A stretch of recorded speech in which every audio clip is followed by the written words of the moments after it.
I run the Yeah. the multifamily meetup here in Raleigh, and yeah, we have newcomers all the time. I remember my first meetup had the same situation as you, Jason, where I was a little nervous. I didn't know what to expect, and to your point, I just went there and I listened, and I kind of soaked it all in. And then one thing that I learned in sales and in real estate is people love talking about themselves. They want to share their story, and if you can just listen, you can build these relationships, and you can just ask questions about them. They'll talk for, hours really if you let them, but you can build these relationships and learn a ton just from hearing experienced people share their story with you.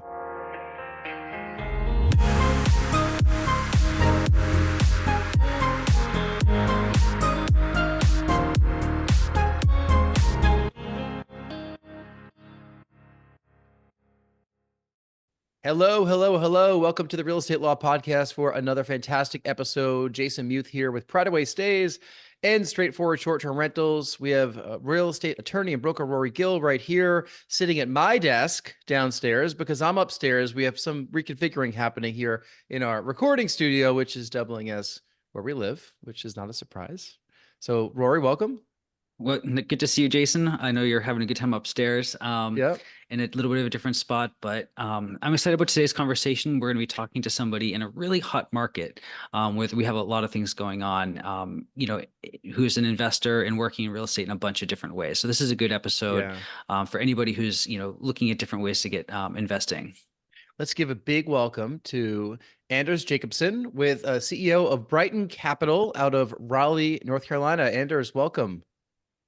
Thanks, guys. Really excited to be on the show. Appreciate you For having me.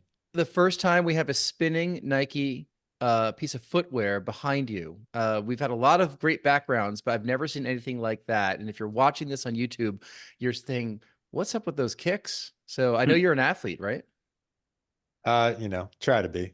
Try to be. What one of the goals that you put down, like, because we have a little questionnaire that people fill out before they come on the podcast, simple stuff, just so we get to, cheat sheet for us.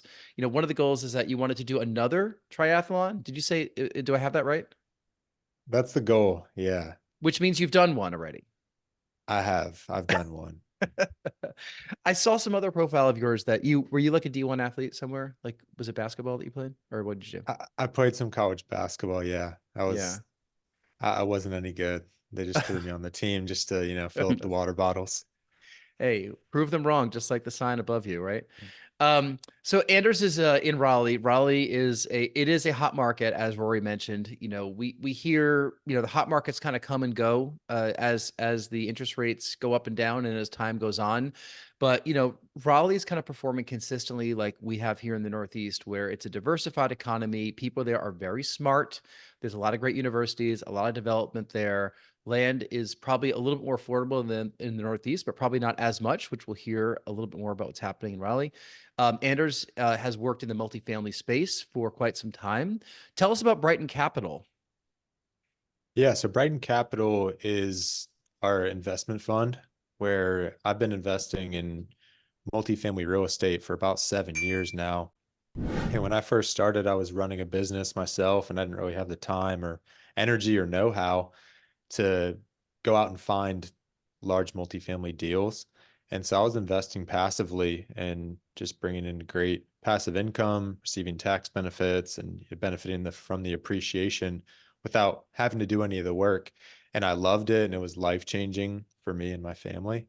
Mhm. And so my goal always was to be able to offer, investment opportunities like that to my friends and families and other people in the sales industry that I was in. And so I started Brighton Capital a few years ago, and now I bring opportunities to investors who, again, are busy professionals, sales professionals who they just don't have the time, energy, or even a lot of times the desire to Mhm. go out and find multifamily deals, but they love the benefits. Yeah, Yeah, or the knowledge as to where to find them, right? There's exactly. yeah, I mean, like once you kind of get in the space, there's just it's a long list of things that you need to know and people you need to talk to, and when you're vetting deals, and people that are working, high paying jobs that want to park their money somewhere in a passive investment, like they don't have the time to kind of do that degree of investigation that you are. But you didn't start with this. I think I read somewhere that you were doing some solar sales, right? Is that your past before you got That's into right. commercial real estate? Yeah. What are So I was the, in the door-to-door sales industry. oh God, Rory, you would excel at that. No, I would run. I would run the other way. Anders, what did you learn from that besides the fact that you didn't want to do the door-to-door sales? Because frankly, there actually is a little bit of similar door knocking when you're looking for off-market deals, isn't there? Absolutely. So I mean, I could talk all day on this subject, but I Good learned thing so you're on a many things. podcast. We got plenty of time for that. Yeah. I mean, communication skills is one, being able to talk to anybody. I mean, you're literally knocking on a stranger's door. You have no idea who's going to answer, what their story is, what their background is, and you have to learn how to build trust, get them to somewhat like you if they're going to buy your product and build that relationship and rapport. And so that translates directly into building relationships in real estate, brokers, reaching out directly to sellers and owners. So that's a huge one. I think another is just uh, getting through these limited beliefs. I tell anybody who ever worked for me or anybody who asks about door-to-door sales, I say, if you can knock on someone's door and do door-to-door sales for years, you can go sell anything. Or you can, these limiting beliefs shouldn't hold you back because you're going to walk around someone's neighborhood, knock on random doors, talking to strangers, and build these relationships with them. So those are I a few. mean, it's just it sounds so tough. I mean, there's a unique person that can do that. We actually had a Verizon person come to our door yesterday and ring our doorbell. We weren't home, but of course our camera told us who it was. And I'm like, oh, they must be doing Verizon in the neighborhood. Um, but it's similar to honestly, it's got to be similar to looking for off-market deals. I mean, the amount of solicitation that we get, both postcards, phone calls, text messages, as the property owner, not really looking to sell all this stuff. Although I will say, we're recording this a few days before we're hoping that we close on this property that's under contract. But I had a number of people that reached out to us actually recently asking to purchase that property, and then you kind of play with them a little bit.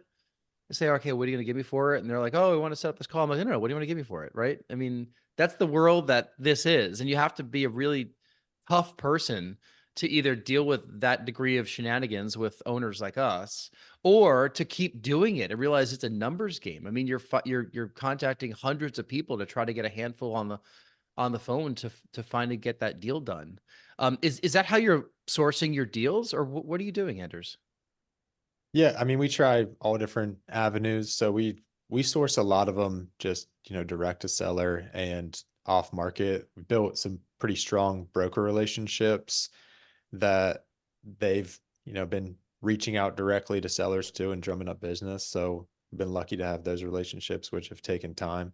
Mm-hmm. But to your point, the rejection piece is important. I mean, I would dare to say there's no business where you face as much rejection as door-to-door sales. No one's excited for the most part to see you at their doorstep. I mean, they Yeah. didn't invite you there. You're coming and interrupting whatever they're doing. Everyone's always busy, whether it's watching Netflix or, on a Zoom call, whatever it is. They'll tell themselves they are busy and they just want to get you off their doorstep as fast as possible. So you face so much rejection every day before you ever get, someone to say yes and buy your product. And so that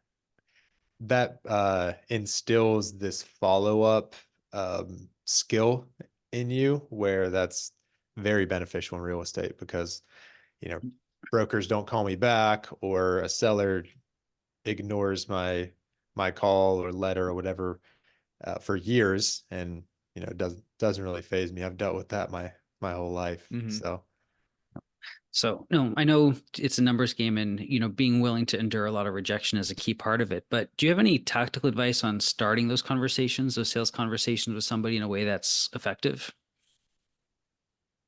in sales or real estate, I mean, in sales, if you're doing this door-to-door marketing and you're doing your best to just start a conversation and get somebody to listen to you, do you have any advice for people from that experience on how they can start conversations? 100%. So we always called it breaking preoccupation. So to my point a minute earlier, I would always joke, like people come to the door and they peek out, like they open it like 4 inches and they're like, "Hey, I'm so busy. What do you want?" And most of the time, they're not really doing anything. Like they're just sitting on their couch, they're scrolling Instagram, they're watching Netflix. They're they're not that busy. Human beings as a whole, obviously in your work day you can be busier, but they're just at the house. They're usually not that busy. And so you need to do something or say something that's going to break that preoccupation because they're preoccupied with what they thought they were doing. And so asking a question is key, or saying something that really shifts their mind, like focus on you. And in the solar industry, utility companies are always sending these notices out and giving updates on how the regulations are changing and, rates are changing. And so a quick one that we always used in the solar industry was they'd say, "Hey, what do you want?" Say, "Hey, sorry to bother you. Just following up on the notice that you should have got with your electric bill." Mhm. And when you hear that, when the customer hears that, they think like, "Well, did I pay my bill? Wait, what's going on?" And they say, "What do you mean? What notice?" And now you have their full attention and they're actually going to listen to you and focus on what you're saying. But if you don't break that preoccupation and get their undivided attention, they're going to shut the door on you pretty quick because they're not going to listen to what you're saying. Mhm. So taking some of that experience into the world of multifamily real estate, it looks like you have investments in places like Texas and Florida, the Southeast, Georgia, North Carolina, where you live. What are some things that you learned that you were able to apply to a couple of those first investments that you made? I think a lot of it was I learned in sales pretty early on that it's very hard work and you don't always see results instantly. My solar journey and my sales journey was not instant. I got in the door-to-door industry. I was not prepared at all.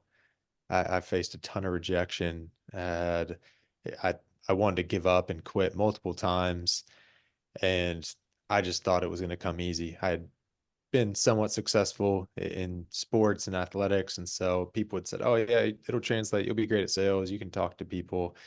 But I'd never done anything close to what I was getting myself into. And so I I learned pretty quickly that I was going to need to, buckle up and kind of grind it out. And when I did that, I started to see the results and then build confidence and it growed. And the same thing happened with real estate, where I got into this industry investing first, but there's a different language, you know, all these different systems and people that you need to start building relationships with. And it was so foreign to me because I'd just been in the sales industry for so long. And so when I first got in, it was very hard. Hmm. It took me a while to understand what people were even saying when they're talking about cap rates and, all the financing terms. I had no clue.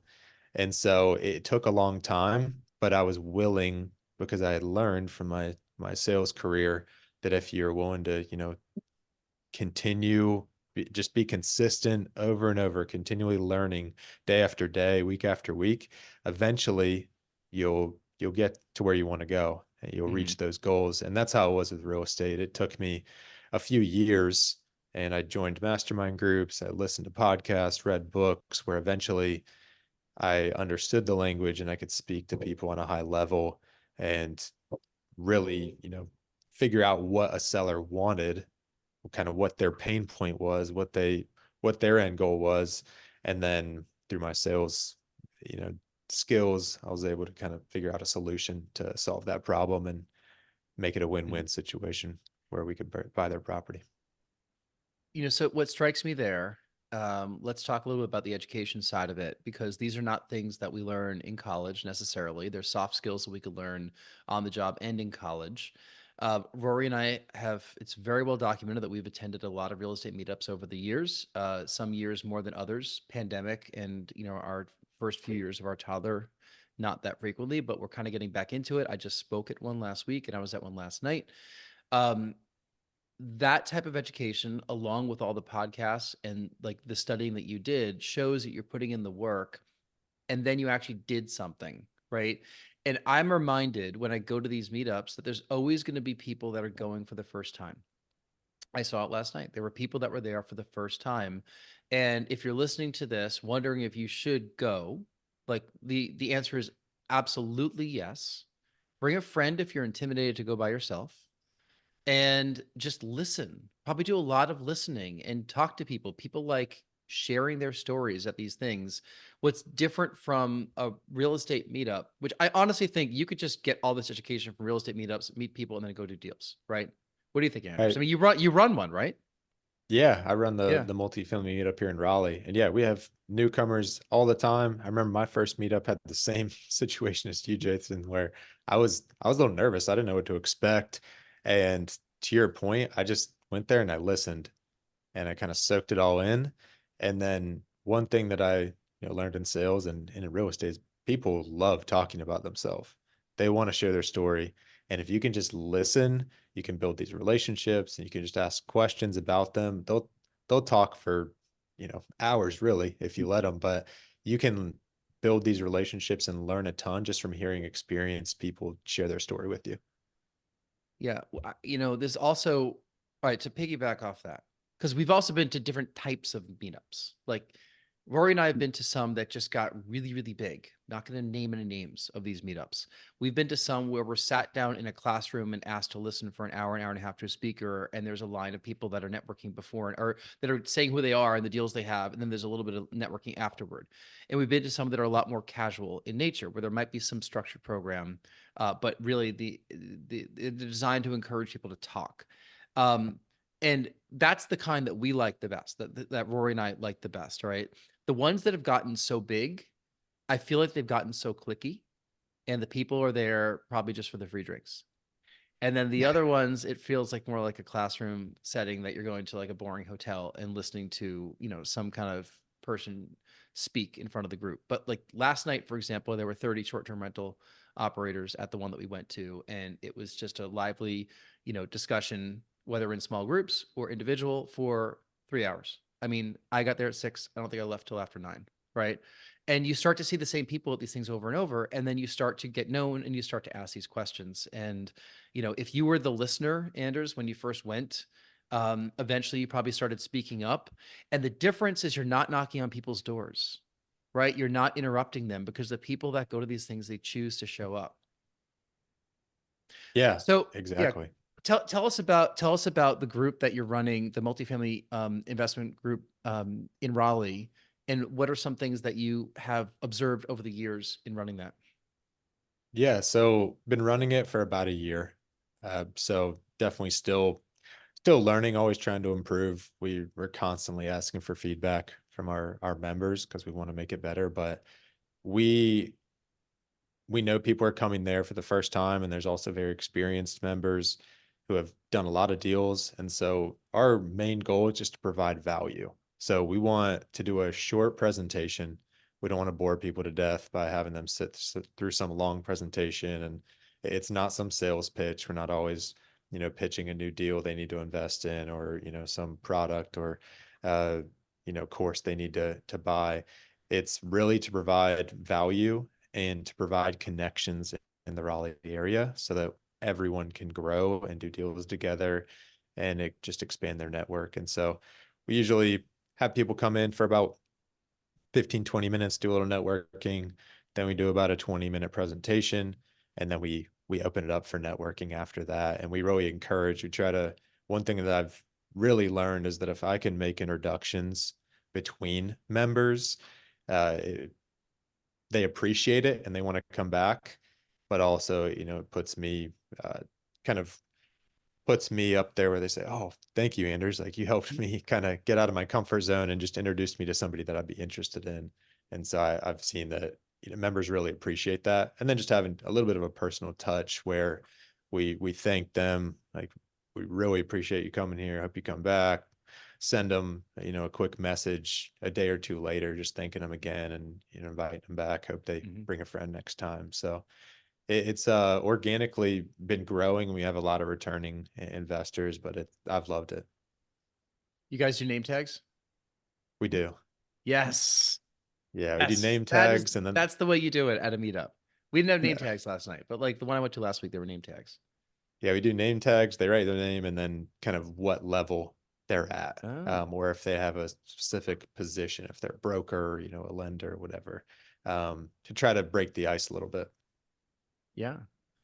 Okay, so tell us about some of the deals that you're working on right now, because it looks like you're raising money for either some funds or some larger properties. What do you got cooking up right now, and what have you learned along the way with raising money for these properties? Yeah, that's a great question. So first, the properties we love the Savannah market, the Southeast, Charleston, Savannah are two markets that we've recently been buying in. Love North Carolina as well, of course, but we have a opportunity in Savannah right now. We're any day going to be closing on this property, which we're very excited about. So I can't speak too much on it. It's going to be a 506B, but it's a 208 unit apartment in really the most prime location in the Savannah market. Mhm. We have 3 other properties that we own within 15 minutes of it. So we really understand this market, have everything already set up. It's kind of just plug and play where we have operations and our property management team will come and just turn it into a more profitable property. And Yeah. it's been it's we're buying it from an institutional investor where their portfolio in Texas, unfortunately, they got themselves into some trouble with some variable rate debt. And so they need to sell this property to get some liquidity to basically bail themselves out. So we're getting it for a very good price. And one of my partners is born and raised in Savannah. So we have a lot of connections Yeah. there and a lot of pull, built strong relationships. So that one's one we're really excited about. And then Let me stop you right with, there. I want to ask some questions yeah, about that one. Right. So Savannah. So one of your partners has a connection there. Is that why you guys started looking at that market? yes, Okay. yeah. I want to get into like the why, because a lot of people are like, how do they find these deals? Right. So like you already have a couple of properties there, which means that you're building to scale. So you're optimizing the systems you already built there and the people there. So you're just adding on incrementally. Right. Mhm. Um, and you also told us kind of how the reason that they're selling. So I'm always curious why someone's selling a deal, right? They're selling because they're in the commercial space. Some of their notes are probably about to adjust or something, right? Where Right. interest rates are probably a lot higher than when they first bought the property. So those are adjusting. So they're saying we need capital to figure this out. We have this other property over in Savannah that maybe is not core to what they're looking to do. So then how did you find them? How did that connection happen? So my partner, uh, the property is on a little island in between downtown Savannah and the beach. And she was actually born and raised on this island. So she has been looking at trying to find a property there for years, because we already had a few in Savannah, but she really wanted one on this island. There's only 4 properties that are 50 plus unit properties on the whole island. There's no more land to build out on. And so we knew that, one, it'd be amazing to have a property there, for that reason, because just appreciation is going to continue to rise. Savannah in the Southeast has the fastest growing rents of any other major market in the Southeast since 2020. So it's a booming market, tons of job growth. Hyundai is building a $8 billion EV plant, which is the largest project in Georgia history, just outside of the area. So we know it's going to be a market that continues to grow. And so we wanted to have a foothold on the market where we are able to build relationships with the brokers, but also build a name for ourselves with the sellers, where if somebody's looking to sell, they say, oh, I know this group has bought other properties. We'll take care of the property and, they can close. Mm-hmm. And so that's really why we have stuck with Savannah and Right. wanted to continue to buy there. Okay, so let's break down. You get the property under contract. Okay, so now your group owns the property. Mm-hmm. You're going to rehab the property, or people already live there, right? Yeah, it's a value Right. add. It's a value add. So the money that you have to put down on the property to purchase it, that's capital that either is that you guys have yourselves, like your investor group has yourselves, or did you raise money for that for that?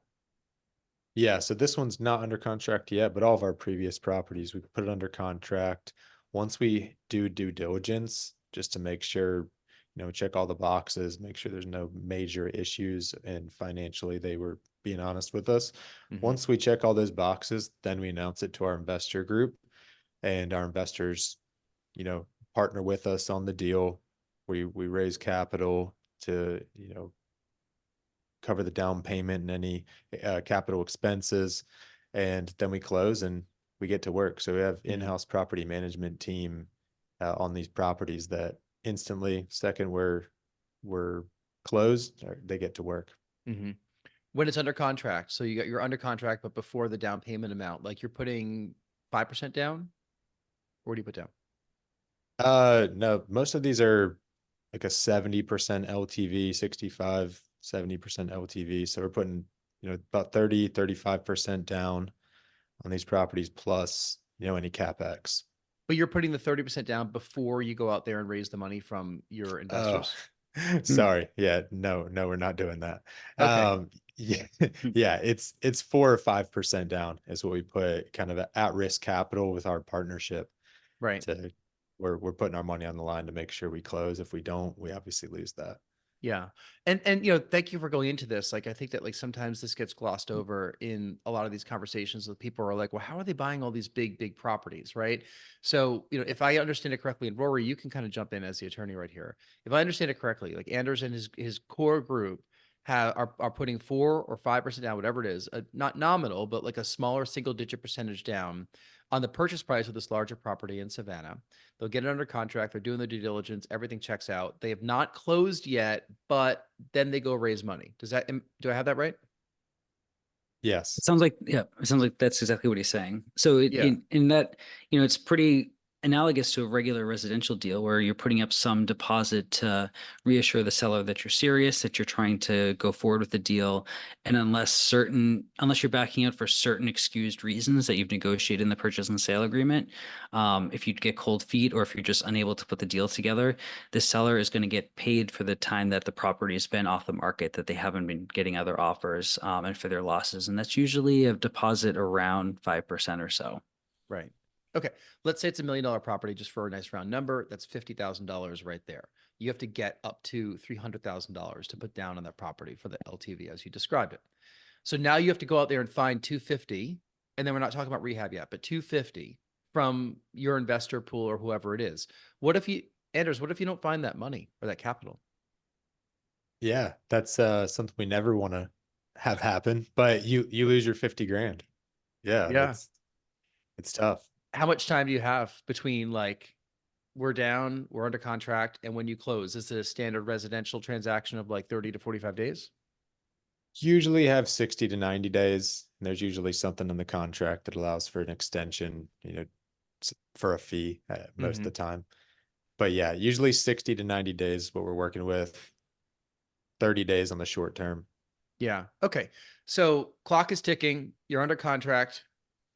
You're looking to raise the money now also. You've probably built up a group of people that you can go to saying, do you want to be part of this investment? Here's our track record. Here's what this investment looks like. So you're out there kind of raising capital for that investment. Let's say you raise the capital, you close, you have this group of 10 investors that have put up whatever the number is, $25,000 each or something. Now you got to rehab it or do something. So are you also raising money for the rehab, or are you taking out like a hard money loan or working with a commercial lender on like a line of credit, or what's happening there? Yeah, we raise it all together up front. So the down payment and the rehab costs Mm-hmm. together, we raise for that. So for your example, let's say it's $1 million property. That's not a normal property, but let's say it's $1 million property and we raise $300,000 for the down payment. Say we also have, $200,000 of improvements we're going to make on this property. So we're actually raising $450,000 if you subtract our 50K we've already put in. And so then once we close, we don't have to, wait for a bank to send us money. We have the money. We can go execute on our business plan. Mm-hmm. Let's talk about the first time you did this, because we've never done this before.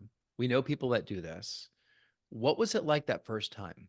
Like, how did you get the courage to decide that this is going to be a direction you want to go, and that you had the confidence that you can go put a small single digit percentage of money at risk in order to get this bigger deal done if you raise the money?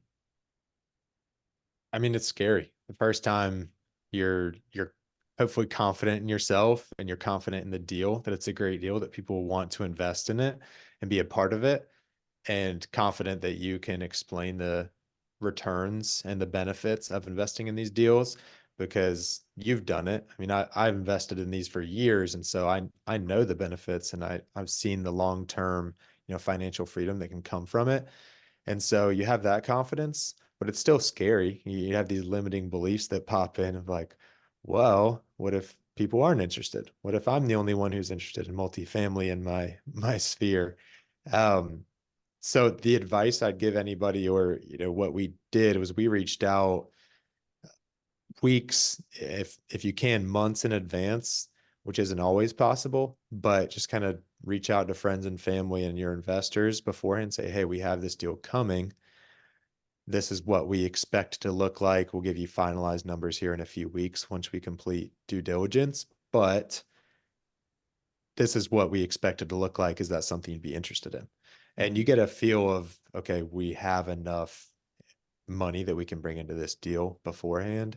And so that's what we did on the first one.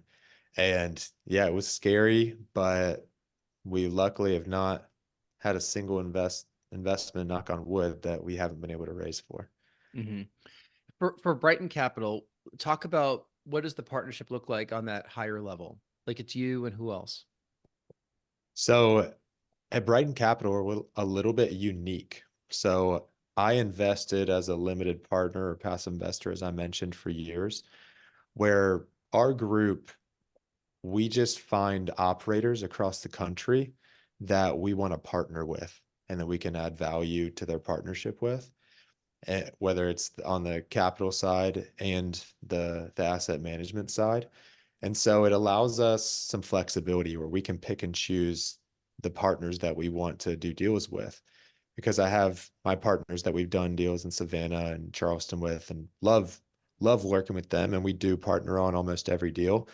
But if they, decided to put a deal under contract that didn't really fit into what my investors buy box or what they wanted or what we've felt confident in, I can pass on that deal and say, sorry, we're not going to partner on this one with you. Mm-hmm. So we can kind of pick and choose and only pick kind of the creme de la creme of deals.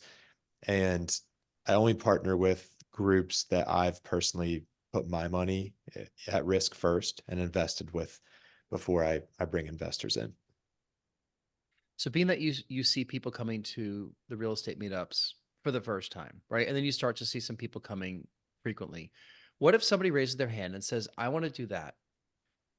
Should I start as someone who's giving you money that you're looking to raise, or should that person start as one of the investor groups that's putting together that seed capital to get a property under contract and then go raise the money? Which should somebody do first? So I'd say the safer route would be to invest first. That's what I did. And I loved it because I didn't have to spend all my time and energy doing something I wasn't sure I could do. So I invested first. I put my money into a deal with a group that I did due diligence on, and I felt like I could trust. And after I did that, I asked that, well, before I did that, I said, if I invest with you, I really would love for you to kind of open the curtain. Walk me through the steps of how this process works. I really want to understand the process, what happens after with the value add and the business plan. So are you willing to do that? They said, yes, absolutely. And so I was able to learn as an investor and learn the ins and outs of the world and syndications, kind of the fancy word that we like to call it, uh, the syndication model as an investor without, having the risk or, my skin in the game as a partner where I could, lose my capital if it didn't close. So Mm-hmm. I was able to learn that way. And I always recommend that to new investors. You don't have to invest with me, but find an operator that you trust and love the deal that they have. But more importantly, love the operator, because they're the more important part. And ask them beforehand, say, this is something I'm interested in doing in the future. I want to learn more. I need more education on it, but I want to invest with you if you're willing to kind of help accelerate that education for me. And so that'd be my first recommendation for them. So Rory, as the attorney here, what recommendations would you have for people who are looking to invest in groups like Brighton Capital with people like Anders? I mean, due diligence is going to be the best bet. I mean, start with why. Why are you investing in this in the first place? Are you hoping to learn something? Are you just hoping to get involved passively? Because that will dictate your thought process as to what comes next. Get some references and experience, from other people, and maybe dip your toe in there. You don't need to run in full steam ahead with a really large investment the first time. You can build trust over time, and then when you get the documents, review them. I mean, the documents may not necessarily be in legalese. You might it might explain the deal in a lot of good forms, and then get some advice. If the agreement differs from what is kind of customary, you might not know that when you go to read it the first time. So get some advice and from an experienced person or from counsel to see if the deal is good on paper, and then just know that that any investment has a downside risk as well. Anders, how do you use real estate attorneys in your kind of everyday comings and goings? To Rory's point, I mean, we're constantly sending documents to our attorneys to review and make sure that there's nothing out of the ordinary, because we don't want to get in trouble, and highly recommend that to investors as well, because everything might be the same except one small little piece that is a major part of the return on the back end, or they might have something in there with a refinance or fees that aren't necessarily standard. And so as a first-time investor, you may not catch that. And so definitely have somebody review that, or someone who's invested before, who knows what to look for, review those documents. Because we're constantly in this game. There is 1% or some small fee or some small thing that you miss could end up costing you hundreds of thousands of dollars, if not millions. And so we're constantly having attorneys review our documents and give us counsel on the right decisions to make. Yeah. Sounds almost like why title insurance exists also. You pay a little fee for the peace of mind that if there's a problem with the title afterward, like it can get resolved relatively quickly, or at least by the insurance company that's writing the policy. Exactly. So before we wrap up with the final questions we ask all of our guests, I want to ask about the short-term rental fund that you're putting together. Why have you decided to go in this direction, since you have so much skin in the game in the commercial space? So me and my wife, as part of our journey, dipping our toes in different areas of multifamily for the past 7 years, part of that was dipping our toes into the short-term rental space. And we did it for a couple reasons. One, because we heard it, financially there's benefits, but two, we want to be able to take our family on vacations to the beach and places that we enjoy going. And so if we have an Airbnb at the beach, we can just go on vacation there as a family and rent it out when we're not. And so that's what we did. And we've loved it. As far as, very profitable if it's done right. There's so many tools now where you can automate almost everything. And if you have a good cleaner and a good team involved, it's not hands off, because you're still involved day to day, but it's very minimal. Similar to having like a very good property manager.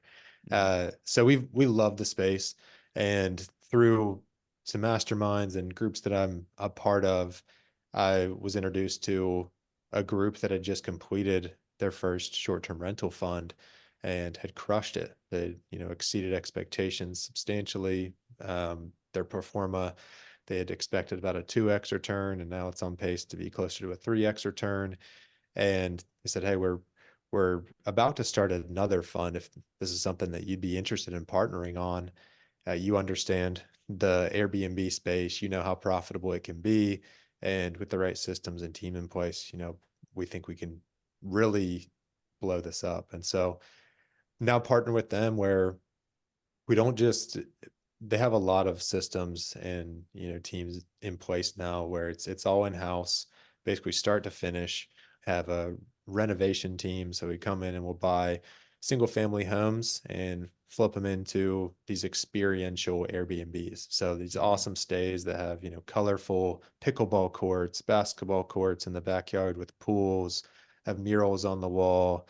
They have, you know, a little city built with cars that kids can ride around in. There's a lot of uniqueness to these properties that we're buying, and it makes them pop. So, you know, if they're on Airbnb, VRBO, wherever they're looking for a stay, you know, they see this big, colorful pickleball court and amazing looking pool in the backyard.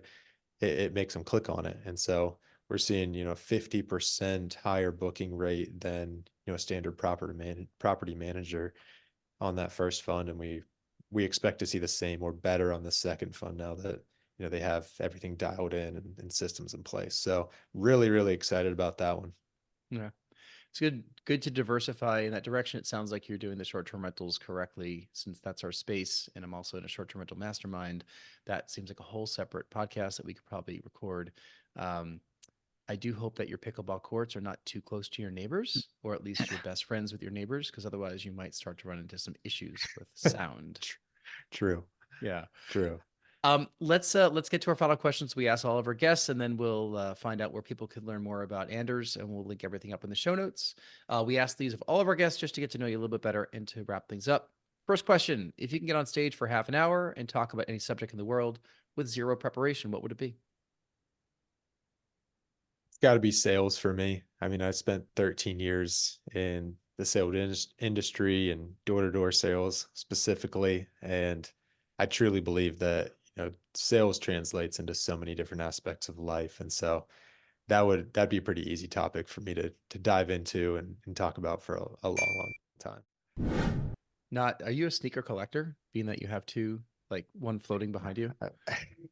I'm a big shoe head. I don't have a lot of, you know, vices, and there's some guys that buy a bunch of cars or, you know, expensive watches, stuff like that. Not me. Just playing basketball, I loved shoes. And so yeah, that's why the sneakers back there. I went to a business partner's office one time about 4 years ago, and I saw his shoe floating, and I was like, I've got to have it. What'd that pair cost you? This one wasn't too pricey. It was, I mean, it was about $350, but it yeah, compared to some shoes out there, I don't get too crazy. Some Yeah. people are spending thousands of dollars on shoes, but yeah, not me. Yeah, we are not sneaker collectors, and thank God I am the sample size. My friend has given me many shoes over the years, and they still are in my rotation because he gave me so many shoes. I ha Yeah. Yeah, I have a lot of shoes. My problem is I love them so much I don't wear them. So they're just still in boxes, and I'm like, maybe I'll sell these down the line, but I like them so much it's hard. It's a problem. I had the conversation with my wife where, you know, I had to delete all the apps that were offering shoes just so I stopped buying them. There's apps that offer shoes. I don't even want to get into this. Yeah. Okay. Second question. And I assure you, if you give, you know, put money into Brighton Capital, I imagine that they're not going to be absconded with and go buy shoes on these apps. I hope not, but I can't No. guarantee that. This is not advice. Second question. Tell us something happened early in your life or career that impacts the way that you're working today. Early on, so my story kind of early on is in 2011, I was 19 years old and riding high. You know, I thought I was invincible, you know, thought nothing could knock me off my pedestal, not a care in the world really, except basketball. And I got a call from my dad that changed my life, changed everything. And he told me, I was in college at the time, and he told me, I'm no longer going to be able to help you and pay for school. I, in that moment, I kind of realized that, you know, or questioned, like, what am I going to do? What does this mean for me? Where do I go from here? I'd never made any money in my life. All I cared about was just sports and uh, social, hanging out with friends and meeting girls, stuff like that. And so it, it was life changing for me. And also at that same time made me think like, what does this mean for my dad? That he has to call his son and tell him I can't financially help you anymore. And that kind of catapulted me into my sales career. That's what made me go that first summer into door-to-door sales to try to make some money. But then also, shifted my mindset financially where I wanted to, have a life where I didn't have to worry about money because I was so stressed at that time to go and make money and, figure out my finances, where it changed my life where now I am focused on adding value and creating, financial freedom in my life and other people's lives. So one, they don't get in that situation of stress like I was in, but also, you know, thinking about now that I have kids, I don't want to have to make that phone call to my children down the line. I want Yeah. to be able to provide enough wealth and financial freedom where they don't really have to worry about that happening to them. Yeah. I think it's a goal of a lot of parents, to be able to allow their children, a good life that they appreciate, but that they can also find their own pathway to whatever they want to do and not have that stress that leads to, poor mental health and, just just just poor health as well. Like if it affects, how you're eating and whether you're exercising and, what your mindset is like if that money stress is there. And it's thank you for sharing the plight that you had, when your father told you that. And it wasn't like he was cutting you off. It was just like, I can't pay for school anymore. And then you took that lesson. Yeah, I mean, there was the good and the bad. The bad was obviously I was put in this situation, but the good was, my dad taught me my whole life this strong work ethic. And because of I was put in that situation, I had my back against the wall. I learned to fight my way out, Mm-hmm. and I wouldn't change it for the world because, I probably wouldn't be where I am today without that happening. Mm-hmm.